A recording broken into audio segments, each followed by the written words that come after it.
Boss తర్వాత చేసిన cinema పేరు చెప్పు.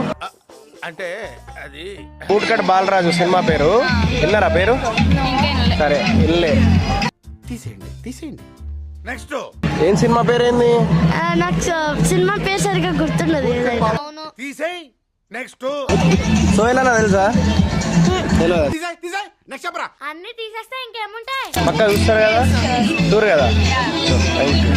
ఓకే, ఎప్పుడు రిలీజ్? థ్యాంక్ యూ రా, బతికిచ్చారు. కొంతమంది తెలుసు, నేను బతికినా. నేను అమ్మ జర్రు ఉంటే చచ్చిపోతుంటరా. మీరు జాబ్ చేస్తారా అన్న? మీరు నేను జాబ్ చేస్తాను. శాలరీ ఎప్పుడు పడుతుంది అన్న? ఫస్ట్కి పడుతుంది. అందరు ఇంట్లో అడుగుతారు కదా సినిమాకి పోదామని. అడుగుతారు. సో బూట్కట్ బాలరాజు తీసుకోపోండి, కంప్లీట్ ఎంటర్టైన్మెంట్ ఉంటుంది. ఫ్రైడే రోజు February 2nd మర్చిపోకండి. February 2nd రిలీజ్ ఉంది. ఫుల్ నవ్వుకుంటారు, చిన్నపిల్లలు కూడా నవ్వుకుంటారు ఈ సినిమా చూస్తే. ఎక్కడ చూసారు? ఇక్కడే